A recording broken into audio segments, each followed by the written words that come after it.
Welcome back. Today we're going to start looking at a different part of the body and go down our arm to our elbow. Now, there are a lot of different elbow pains out there, but we're going to focus on the two common ones, the one on the outside and one on the inside.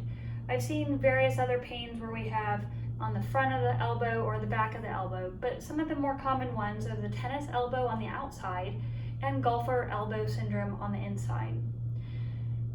Now, those two types of pain, traditional treatment looks at doing something to the tendon here and looking at how your wrist is positioned when you're doing your daily activities. So often, if you have pain on the outside of the elbow, you're doing something repetitive where you're lifting up weights or lifting something and moving it, where you're bending your wrist back against some type of weight over here.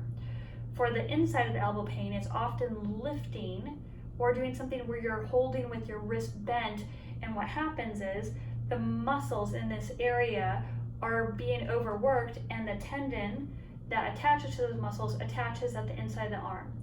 On the outside, it's the muscles here that have a tendon attachment to the outside of your elbow.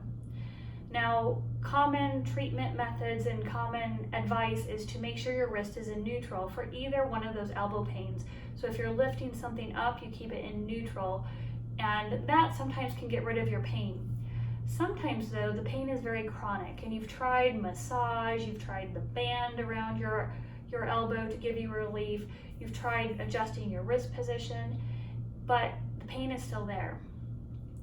What you can look at as well is what's going on at your shoulder, your chest, your pecs, and your shoulder blade. Often, if we are doing some type of heavy activity or even repetitive activity, our shoulder tends to hike up a little bit. And we don't even realize it, and so our shoulders hike up and that becomes our new norm. Especially if we're used to standing up and our chest is out, that becomes our new norm. And what happens is that shoulder being high pulls our shoulder joint and our shoulder blade out of the correct neutral position, and the muscles then that are attached are not in the best anatomic position, and that affects your shoulder joint and the space available for movement, and then it affects the arm, the forearm, and even the hand. So working on relaxing your chest in, relaxing your pec, dropping your shoulder down by relaxing that upper trap, you are learning how to reposition your rib cage, your shoulder blade, and your shoulder so that the muscles are not pulling you up in almost like a vacuum and shrinking everything up and causing pain at where the tendons are attached on the outside and the inside of your elbow. Sometimes even just adjusting the shoulder position and the rib cage position can get rid of this pain here, especially when you add in the breathing, which calms down your nervous system, teaches you how to relax your muscles, and you learn how to use your muscles appropriately for the situation.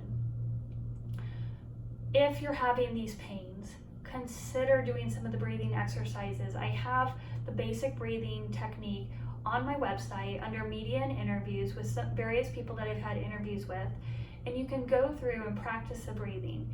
You might need more specific instruction, and we could do a virtual session or you could come in person, but sometimes you can get the breathing and the relaxation all on your own and learn how to reach again. Make sure to check out my video on how you're supposed to reach.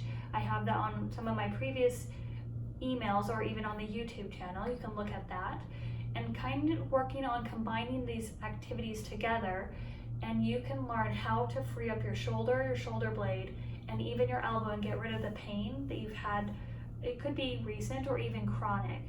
These methods work, and I've had many people have success with them, even though it's completely different than typical mainstream treatment. If you have questions, please contact me at amy@paberinstitute.com. I'd love to hear from you. And thank you for joining today. Hope to see you again next week. Bye.